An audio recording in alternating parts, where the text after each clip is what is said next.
I'm Bishop. And I'm Dr. Steph. Thank you so much for tuning in to our YouTube channel. Once again, we're so excited to have you connected. So many of you have been so kind, sharing with us how this channel has blessed your life. It's been amazing for us to read your comments. And absolutely. We want you to do this. We want to make sure, before we go any further, that you subscribe to this channel. Yeah. Let's blow it up, y'all. And we want to make sure you like, comment, be engaged. It means a lot to us. And we truly, truly appreciate it because, you know, our life, our journey, our truth, it's not just about us, it's about you.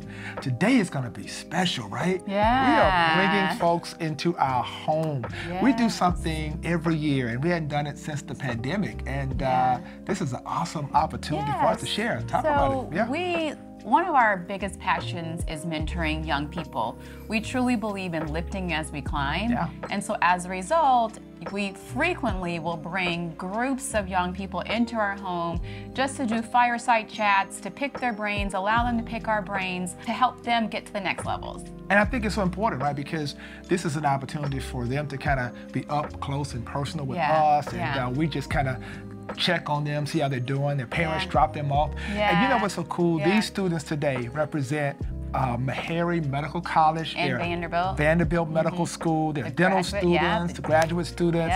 It's going to be amazing. So listen, what we're going to do on this one, we're going to literally allow you to walk through and be a part of this. To be a fly on the wall. Fly on the wall, hear some of the conversations, and also, not only that, but to also, we're going to bring the students in here. And we're going to do a Q&A, which I think is going to be important. A lot of people don't really understand why this is such a passion for us, right? And it really comes from the fact that we understand the importance of really mentoring students at that critical juncture in their life. Well, I also think we also have been on the other side. So people look at us and they think, oh, you know, you're successful, but we're successful because other people were successful before us, and they shared, I won't say their secrets, but like their, sort of some of their secrets, or, you know, some of the things that they did to become successful. And so we promised, you know, ourselves as we were coming along that when we got to a certain point, and honestly all along the way, that we would help that next generation coming up. And that's why we always say lifting as we climb, because you don't wait till you get to the top to start helping people. You help people along the way. Whatever door was open for us, it's our job to make sure that we continuously open other doors over and over again for the young people that are around us. And you know, the amazing thing about it is the pool of mentees that we have. These folks will be surgeons, they will be, you know, OBGYNs, they will be neonatologists, some of them are pharmacists, they'll be, you know, incredible. Your PhDs, your public health professionals. So bright, and I'm just so excited. Next generation of young leaders. And I'm so excited about it because for us, they represent our ministry, they go to our church, they're connected, they understand faith and medicine and faith and community. And so for us, this is our passion. You know, I'm a pastor, she's a physician, and we just felt it was important to use our platform to be a blessing to you. So as you listen in, chime in, we want you to really send us comments, send us questions. We hear you, and I hope that even the parents who are looking at this, watching your child that you dropped off here in Nashville, you were inspired by it. I'm hoping that some person in high school looking at this say, you know what, I can go and pursue my dreams now because I see folks who look just like me. That's what it's all about. So for us, we want you to prepare. We're going to have some fun, fellowship. You're going to see us hanging out, laughing. And you know one of the crazy things? They don't even know. They have no idea. No idea that they're going to be a part of our life, our journey, our truth, and that they're going to go all around the world. And this is going to be exciting because when we bring them in here, guys, the excitement that they're going to see. I think they'll have a lot of fun. Oh, my God. So we didn't want to tell them because we didn't want them to be nervous and back out. So, but it's going to be amazing. We're so excited about it. So we want you to get ready because it's going to be amazing. So when we come back in here, after we hang out and you're a fly on the wall, check it out. It's going to be off the chain. I promise you. And I can't wait to hear some of those cool questions. What about you? Yeah, they're always asking really, really great questions. Very inquisitive, you know, questions that will take them to the next level. And frequently questions that have nothing to do with science and medicine, just about life in general. So this is going to be really cool to see what happens next. All right.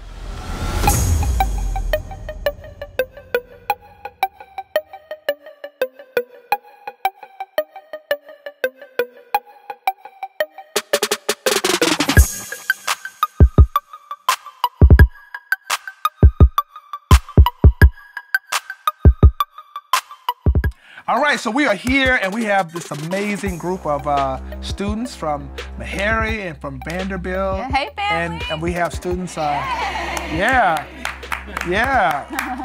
have pharmacy students who are here today as well, and it's going to be amazing, and we're just glad to have you guys. And we just want to let you guys know you can ask us whatever, because the whole world wants to know what you're thinking, and we want to see if we can answer it. How about that? All right? So let's hear it.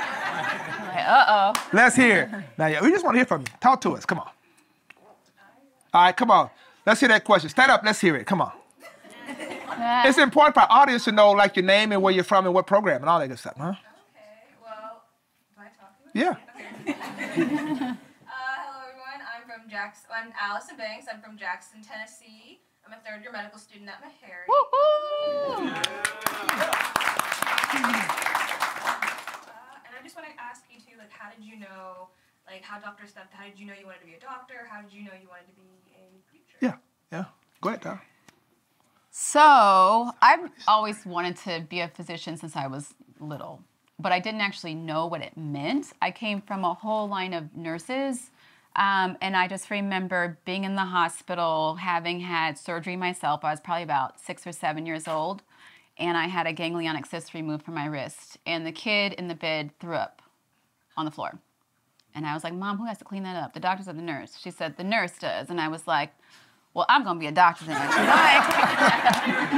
Right? And it's funny now, right? But we also know, so that's actually how I decided to become a doctor. But it's clear that even in the healthcare profession, like, nurses are extremely valuable, right? Like, they are the lifeblood of the institution. If the nurses go on strike or don't come to work, guess what? Yeah, you're done. The doctors can only do so much in terms of our jobs. And so, yeah.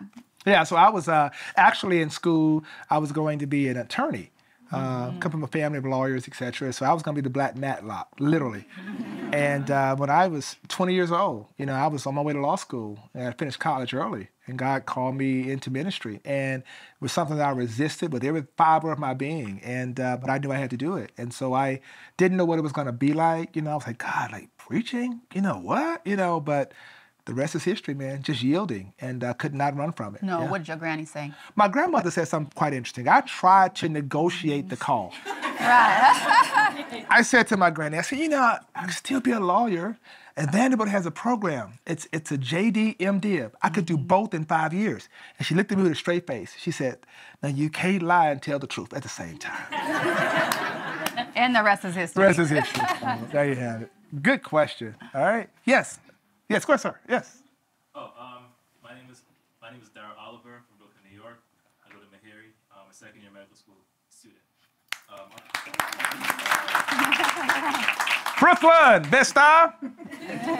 Oh, nice. So next door. Yeah. My first question is, how does faith play a role, or how did it play a role in you getting to medicine, Dr. Walker, and how did you two meet? That's my second question. Oh, wow. Okay, yeah. So for me, in terms of my trajectory into medicine, I mean, there were so many barriers along the way in terms of people telling me, you're not smart enough, you're not good enough, you're going to medicine? Or even when I was trying to apply to college, like, well, I'm not sure you would make a good candidate for that school. You might not be the type of student that school is looking for. And of course, I got in, right? And so along the way, having parents who were praying parents who took us to church, parents who taught us early on that, God made you, you can do all things through Christ. Like, that's how I got where I was going. It was because of this belief that I was, fed through church, through my faith, that I could persevere, that, no matter what people fed me, no matter what was coming in my ear, that I was not going to allow the devil in hell to prevent me from getting from point A to point B. I saw the trajectory, I knew where I wanted to go, but there were so many daggers coming at me. And, I grew up in LA. You can imagine inner city LA. There's so many other things that you could possibly be getting into. But I knew, the devil plays games, the devil plays tricks. You can be here one day and out the next, right? Depending on the decisions that you make. And so just praying through those decisions, just being a person of faith, just really believing that I was different and that God had his hands on me and I couldn't make the same decisions that everybody else was making. And that really helped keep me on the straight and narrow to keep pushing and to keep going. And honestly, I feel like that's what allowed me to be successful. I mean, honestly, my faith. Like, I'm only so smart, right? Like, I wasn't the smartest person in the room. I just worked hard because I believed in myself, you know, so. So we met, I was widowed and, you know, at the time, and I was doing a workshop in Florida. And this pastor said to me after I finished, he said, you know, the Lord has spoken to me about introducing you to your next wife. I was like, bruh. Pardon? You know? And so anyway, yeah, I knew him to be a very sincere man of God. So, you know, I'm like, okay, whatever. So I followed through on it. And actually, he introduced her pastor in Boston. Introduced us, and the way he introduced us was quite interesting because at the time she was actually dating someone, and that he literally said to her, unbeknownst to me, that he is not the one, and he knew that before literally, you know, this interaction with me. You know, he knew that she was basically, you know, obviously out-trending him in every area. He wasn't ready for someone of her caliber. And so, I mean that. I mean that. So she had to have somebody that could come up to her, you see. But no, seriously, we ended up meeting and we talked. He introduced us, and of course, it was kind of a blind date situation because she, you know, she was on faculty there at Harvard, and she would often do a lot of policy stuff. So it was normal for her to have, you know, people come and be introduced to her. She thought it was something about policy or whatever. I thought it was a business. Until he said, "Do you have a picture?" And she thought it was kind of weird. Like, why am my pastor asking for a picture? Yeah. But you know me, I'm a dude. I'm like, yo, I'm not dating by faith. I'm dating by sight. I'm dating by sight. What she look like? Telling me she got a good personality. I ain't trying to Yo. And that's when I realized he was trying to set us up on a blind date. Right. And so I actually said no. I said no, thank you. Yeah. And then my pastor made me promise to allow him to give him my number anyway. He was like, well, maybe y'all could just be friends. Yeah. Let me just give you your number. Yeah. And then he called me the next day. And we talked, and let me tell you, we met literally, it's a true story, we met in May, end of May, early June. And we talked, became like best friends, connected, and I actually, you know, really prayed about, you know, her being my wife. And what happened, I actually did some pre-work before. You have to understand, this woman was at Harvard on faculty. I'm thinking, how is she gonna leave there and come to Nashville? So I'm working on this side, talking to people at Vanderbilt, like, yo, like, you know, I'm pulling my strings, like, yo, you know, like, can you, like, figure something out? I really want this woman to come to Nashville to relocate, but she ain't gonna come unless I put a ring on it, and she's not gonna come unless she get a job, right? So we talked to someone who was very high up in Vanderbilt, who talked to someone else who was higher up, and essentially... So let's back up a minute. Okay. So what he said to me was, have you ever thought about moving to Nashville? And I was like, I don't see any evidence of why I should be going anywhere. And then he started the search. Yeah. So, you know, I decided to put a ring on it, right, you know. But then it was so funny, though. It's so cool, right? I never forget this day, right? So, you know, they start opening up these opportunities for her at Vanderbilt because, you know, they were like, man, she's like a triple diamond, man. She's like, you know, she's African-American, she's female, and, you know, she's like extraordinary neonatologist, all this kind of stuff. Like, so it was like, you know, Dr. Steph, like, what would it take you, you know, to come to Vanderbilt? Yeah, I got a phone call. Yeah, I got a phone call. Yeah. And like, he just write on this sheet of paper what it would take. I'm like, give me the paper. Let me. She never, ever applied for a job. Like, they've all called her. They've all called her, man. Like, it always happens like that for her. They've always wanted her. And it's been a blessing. So to go back to something that we were having a conversation about earlier. So, yes, I've walked in for positions, right? Because you have to technically apply, right? But whenever I've gotten there, they're always saying, well, you already have the job. This is just a formality. Right? And it's because people have already always spoken for me before I arrive, which is so important for you guys, which is why you all are here. Yeah. For these connections, right? You want to make sure that before you walk in the door, somebody's already spoken for you. Yeah. Someone has always said, 10 people have already said, amazing things about you. You want your reputation to speak for itself. It's not just what's on paper. It's who are you? What's your character? How well do you get along with people? Do you show up? Do you show out when you show up? Like, who are you at your core? What are you about? Yeah. And so you want that to always be the narrative about how you're a phenomenal physician, a phenomenal researcher, phenomenal whatever it is you do. You want to be showing out constantly. Yeah, yeah. Very good question. Yes, question? Come right here. Go ahead. Yes, sir. Go ahead. Right here. You. Yeah, no, you're fine. Yeah, go ahead. Hey guys, my name is Clarence. I'm a first-year medical student at Meharry. I'm from Jacksonville, Florida. Yes, sir. All right. I guess my question would be, as a faith-based couple, how did you and how do you continue to navigate these new spaces, especially for some of us who are first generation? Everything's new to us, and it can be very confusing, kind of trying to figure out how to navigate these new spaces. So how did you figure it out? So not him. I was going to say, no. I'm a first generation college student as well. And so is my sister, right? And so I feel like, and you may have experienced this too, many of us who are first generation are not, sometimes, and this is a conversation we were having earlier, sometimes walk in with this imposter syndrome. Like, I'm here, but I'm not supposed to be here. There's 101 kids in the class, but was our number 102 and just snuck in the door because somebody decided not to come to the school? You know what I mean? Right. Like, no. You are here. You are supposed to be here. You earned your spot.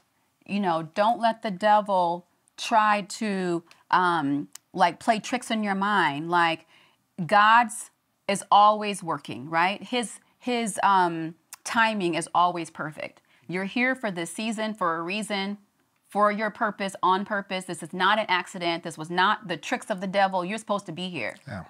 Own that. Walk into the room like you're supposed to be there. But also take full advantage of the opportunity that you have in front of you because you're supposed to be here, right? This is your time. This is your time to shine. This is your time to take full advantage of everything that someone has put in front of you. Why?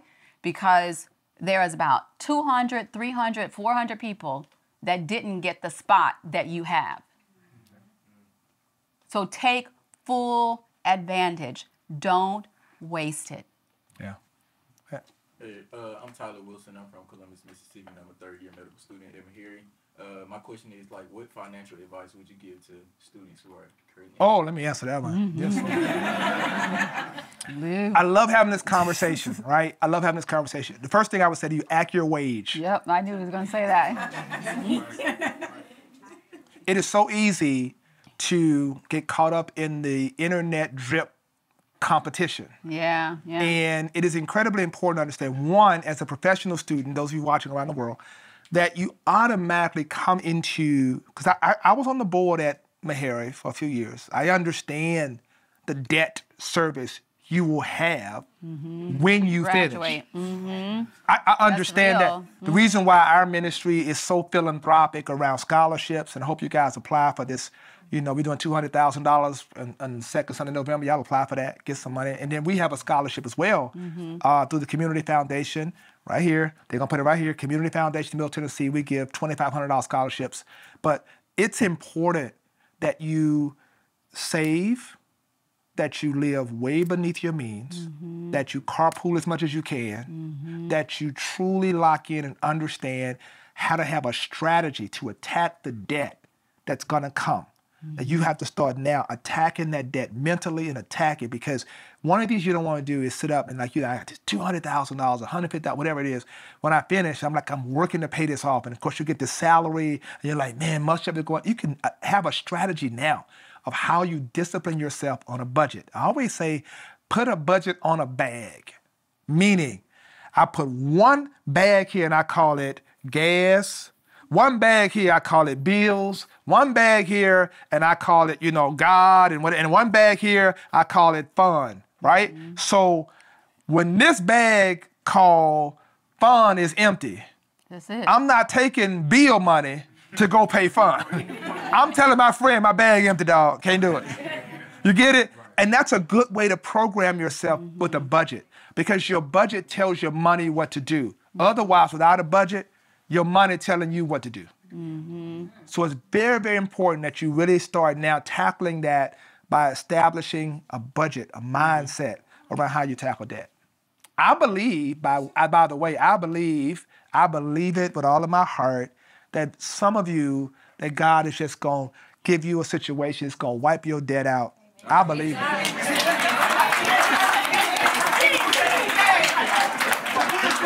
I believe somebody watching around the world right now is going to reach out to us. Somebody, what? I believe. Wait a minute, I believe that somebody who came through Meharry, that was sitting in the seat you're sitting in now, that is blowing up, doing the major stuff around the world, is going to watch this and say, Bishop, I want to help one of those students. I believe it. Y'all stay tuned. Come on, let's see. And Vanderbilt. Right. What? Come on, let me. Hi, my name is Oluwatobi Oshomoji. I'm from Nashville, Tennessee, and I'm a third year at Meharry. So my question for you, Dr. Steph, is like, why did you specifically choose neonatology as a profession? So I decided at 2:30 in the morning at Pincy Hospital, which is a community hospital, while I was standing at the bedside of a newborn baby who had a PDA and an infection and all these other problems, that I was going to become a neonatologist. It was 2 o'clock in the morning. And to back into that, it was because neonatology was challenging, yet extraordinarily rewarding. It made me think.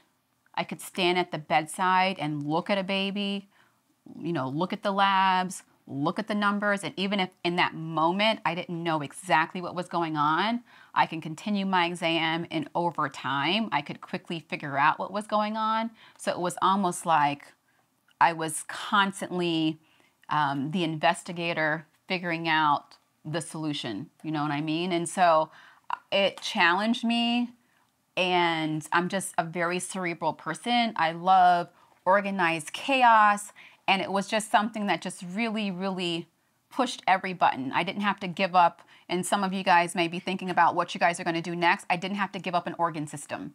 I could see the whole child. I didn't have to give up procedures. I could do procedures. I had to give up a segment in terms of an age population, but I was okay with that because I was also going to deliveries. Even though I wasn't taking care of the moms, I could see the moms. So I was able to put myself in every area of medicine without having to sacrifice too much. And I absolutely loved the thrill of being able to run to deliveries and, help babies who otherwise, you just think neonatology really isn't that old. The woman who started neonatology is still alive, and she's at Vanderbilt. She's no longer working full-time or anything, but she's around, right?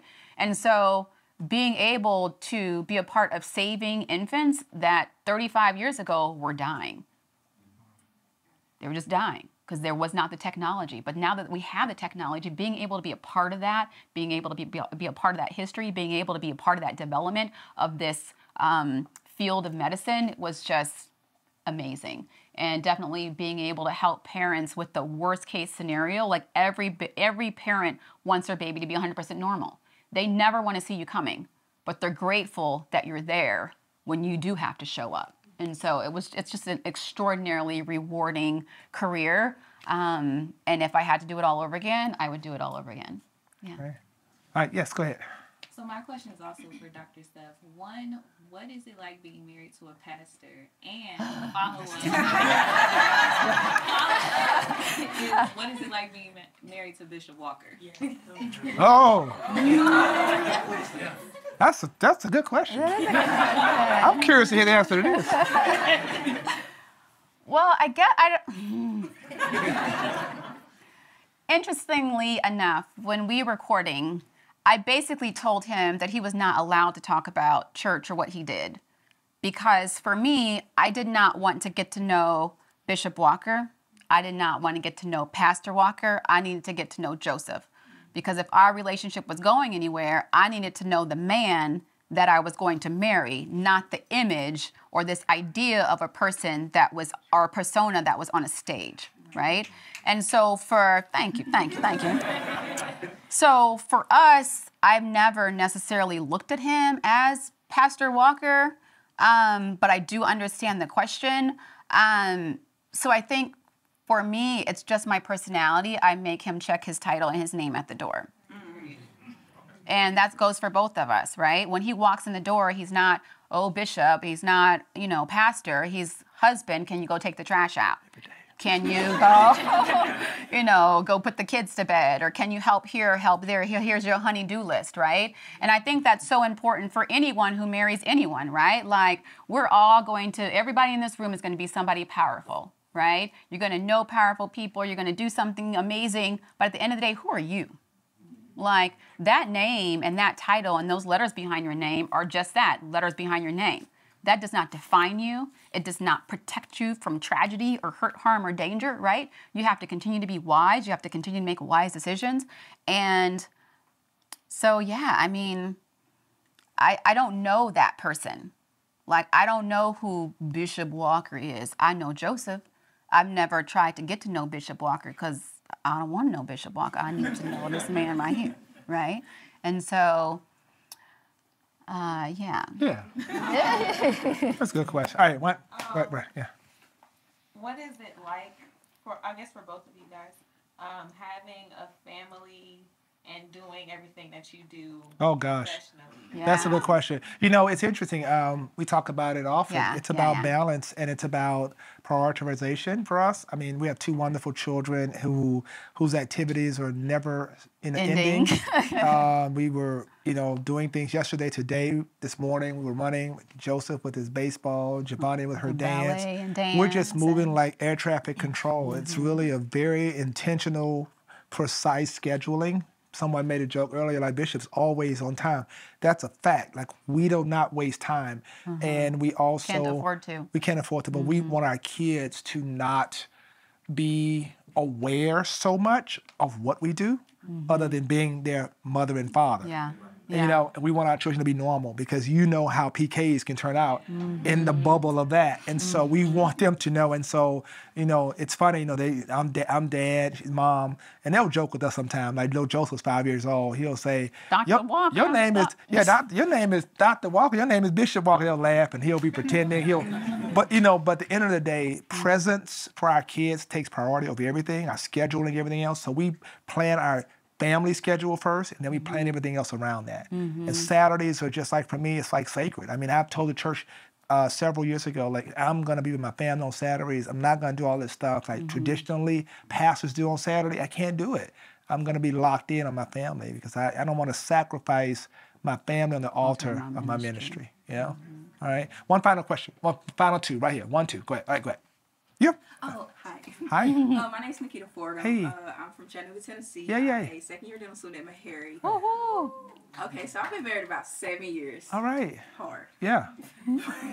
What Marriage is advice work. would you give a young married couple, like, trying to find a balance between, like, school, work, husband, life? Like, it's not enough hours in the day. Never. It is work, and it is understanding. I think I don't know what your husband does, but I do think he's a teacher. Yeah, so I think it's understanding, give and take. We learn dating. Like, for example, when she would come off, like, I'm a pastor, I got a lot of hours I work, She come off of call. I can't sit at home, like, when she getting off call, like, what's for dinner? He used to. I know I didn't. No!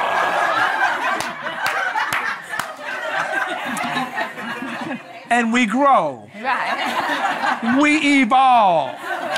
But my point is, we learn how to But now he knows that he can't. We learn how to create non-traditional ways of being married that work for us. You have to do what makes sense for your relationship, what makes right? sense. And so sort of thinking Give and outside take. the box a little bit, being creative, being very communicative, right? Because neither one of you are mind readers. And so he doesn't do what you do. You don't do what he does. Yeah. I didn't always understand, No, she didn't. going back to your question, what it's like to be a pastor she didn't or a understand. bishop, right? Why they gotta die today? Why they gotta die on our birthday? I'm just kidding. No, it's a joke. It's a joke. It's a joke. They knew we were having a vacation. No, baby. No, I'm just kidding. But like, because I chose to not get to know that side of him, because I was so focused on getting to know Joseph, I had to play catch up later on to figure out what the life of a bishop or a pastor was, right? And so it's important for you guys to be able to communicate. Sometimes as people who are in medicine or dentistry, you don't want to bring your work home. You don't want to continue to dump on your spouse what's going on, or your significant other what's going on for the day. But sometimes you need to help them understand. You don't have to tell them everything, right? But you have to let them understand what kind of day you had. They can understand how to respond to your needs, right? Because today you might be needier emotionally than you were yesterday because of whatever happened in the clinic or in whatever, right? But if they don't know, they don't know. They don't know what it's like to, to tell someone's family that their child is not going to make it today, or to, have a challenging family come into the dental office. Like, they don't know what that is. Likewise, we don't know what it is to face challenges where they are. And so being extraordinarily, being mindful that you do have to communicate that, and allowing each other the grace, right? And so one of the things that we learned early on is, why are you looking at me like that? I'm just loving to hear you talk. Go ahead. Thank you. Is just really when you do have missteps, because marriage is hard. Marriage is hard. You think medical school is hard? Marriage is hard. It's work, right? So imagine being married and going to school at the same time, married and in residency, married and in fellowship. That's difficult, right? And so being able to give each other the grace. You might mess up today. You might not have the right answer tomorrow. Tomorrow you might not know exactly how to respond, but I know that you love me. Yeah. Yeah. At the core, you know that your relationship is built on love and respect and honor one another. And so basically allowing each other the grace to make those missteps and then make it up later. Yeah, make it up later. Thank you. Yeah, make it up later. One more question. Yeah, it was one more question. Yes, final question. Hi, I'm Marlisa. I'm from Jersey, and I'm a second year at Vanderbilt. My question is, your relationship with God is usually really personal. How do you allow either medicine to be intertwined into your relationship with God and bringing that into the hospital? And then also, how do you allow your partner to come into your relationship with God as well? I'll do the medicine, you do the partner. Yeah. So for me, going into the hospital every day, the question that was asked earlier in terms of how did I choose neonatology, right? You have babies who die, right? You have babies who survive. You have challenging families. You have babies with issues or problems.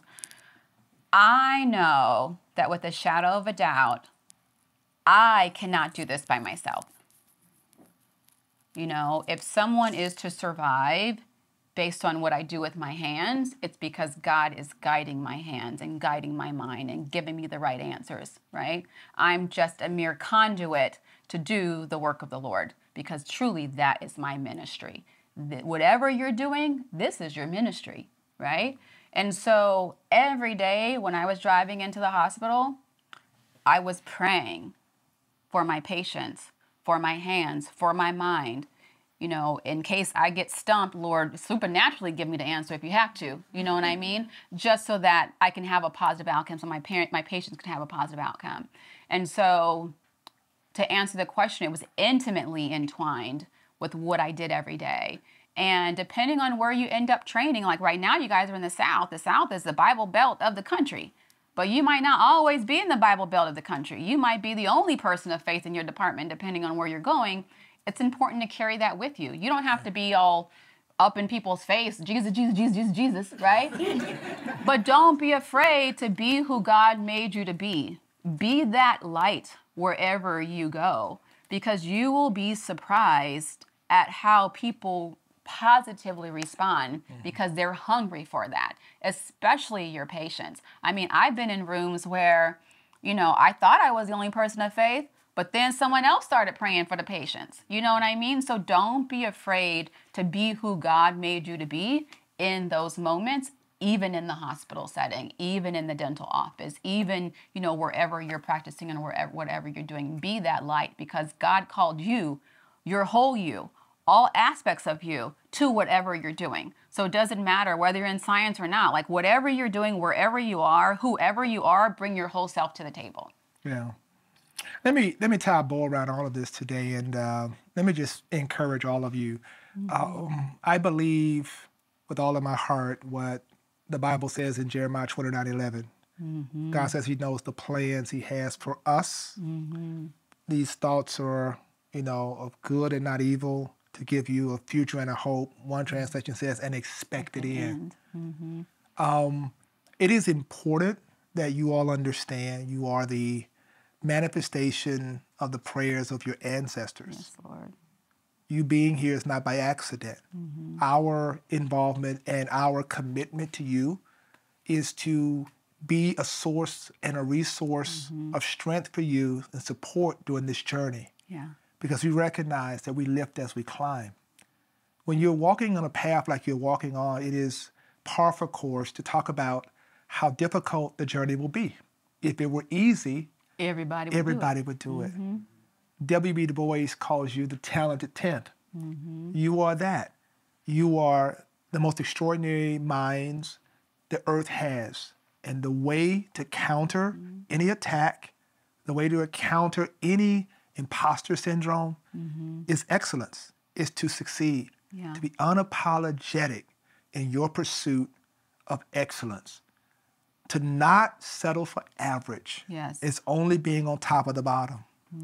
But when you strive for excellence, you do it because you recognize that you, again, are the manifestation of the prayers of your ancestors, your parents, people who dropped you off. You represent entire communities. You will touch the world. We had no idea. We were sitting in seats like this. We had no idea when God called me to preach, when God was using her in medicine, how we would touch literally the world. And we determined to use our platform for good.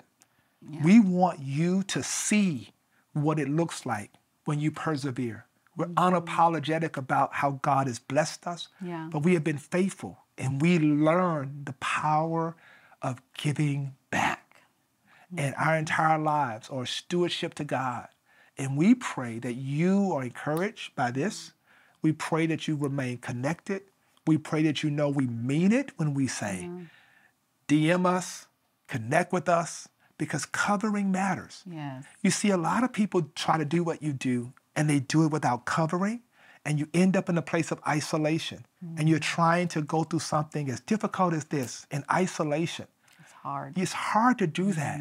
You were supposed to do this in community. And covering is something that is there for you, to pray for you, to strengthen you, to be there to say, look, we've been there. You, We understand the unique positioning we have. You have before you a healthcare professional. You've been where you are. And you have before you a clergy person who's committed to faith and medicine, who understands the journey. So many of you at Vanderbilt and Meharry, whatever program, the dental program, the MPH program, pharmacy, MD, whatever you're doing, PhD, know you're going to make it. The fact that you came in here, you're going to make it. No accident that you It's came. no accident. Because we don't miss. No, we don't miss. See, what you don't know is that we got your information. So you're not going to miss. You're not going to go missing. You're not going and you're not going to miss. When we say we got you, when we say we got you, we got you. Whether I got you in Starbucks, whether I see you out in the whatever, we remember everything about you. We were taking notes.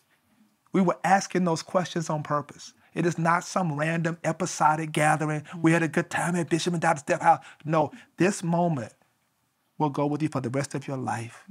So I connected a young man tonight with one of the mentees who sat where he sat 15 years ago. And now he and his wife are both physicians. And he has an incredible practice. I mean, woo! I mean, there are people touching the world. I could just drop names. You'd be like, did they come through Mount Zion? Yeah. Yes, they did. I mean, I could drop names and you'd be like, I didn't know that. They came through Mount Zion, sat where you sat. And what I'm telling you, you stay connected because we're going to stay connected to you. We thank y'all so much. We love y'all. We got y'all covered. And hey, y'all can't get rid of us now. We family. Let's give it up. Come on.